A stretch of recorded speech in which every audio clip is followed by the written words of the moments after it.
बाबा साहब डॉक्टर अंबेडकर को याद करते हुए जिस भारत का ख्वाब उन्होंने देखा, उसकी सबसे महत्वपूर्ण बात कानून का शासन ही था। और जिस वक्त हम यहाँ खड़े होकर बाबा साहब को याद कर रहे हैं, उसी वक्त इस देश में ऐसा माहौल है, कानून के पूरी प्रक्रिया पर किसी बुलडोजर का खतरा मंडरा रहा है। न्यायपालिकाओं की चार दीवारी के भीतर गोलियां चल रही हैं और जिन वर्दियों को कानून की हिफाजत की जिम्मेदारी सौंपी गई थी, उनकी हिफाजत के घेरे में लोग मारे जा रहे हैं। जिन कानूनों को किसी दुर्दांत अपराधी को सलाखों के पीछे पहुंचाने के लिए इजाद किया गया था, उन्हीं कानूनों पर कोई शोधार्थी, कोई प्रोफेसर इस समय जेल में है। मुझे लगता है कि हम ऐसे वक्त में एक ऐसे शिल्पकार, एक ऐसे हम ख्याल शख्स को याद कर रहे हैं जिसने ऐसे भारत का ख्वाब तो कम से कम नहीं देखा था। नई शिक्षा नीति के नाम पर ये कहा जाएगा कि अब इस देश में कैम्ब्रिज, ऑक्सफोर्ड के कैंपसेस खोलेंगे और ये उस समय कहा जाएगा जब यहाँ के कैंपस को बर्बाद किया जाएगा। ठेके पर प्रोफेसर बनाने वाले लोग इस मुल्क को विश्व गुरु बनाने का ख्वाब दिखाते हैं।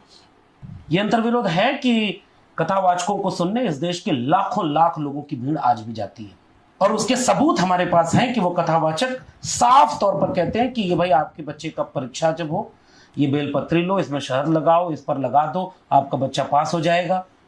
और उसी के समानांतर अखबार में खबर छपी, उसका खुद का बेटा 8वीं में फेल हो गया। इस अंतर विरोध के बीच में हम कहाँ हैं?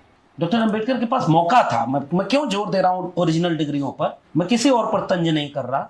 मैं ये कहना चाहता हूं कि उन्होंने अपने हुनर से इतनी डिग्रियां हासिल की थी कि विदेश जाते तो बहुत बड़े ओहदे पर काम कर लेते, कि ये देश रहने लायक नहीं है, जो इतने पढ़े लिखे शख्स के साथ ऐसा व्यवहार कर सकता है। वो लौट जाते, फिर भी उन्होंने वो रास्ता चुना अपने पढ़ने लिखने, अपने डिग्रियों के साथ, अपने जिद के साथ, कि आज हम इस आइडिया ऑफ इंडिया को माइनस डॉक्टर अंबेडकर कल्पना ही नहीं कर सकते। दुनिया में मेरा मानना है कि 3 किस्म के इंसान पाए जाते हैं।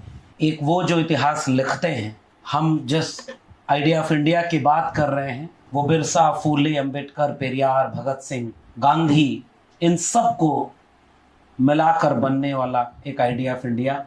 और इन सब ने और ऐसे तमाम लोगों ने इतिहास लिखा।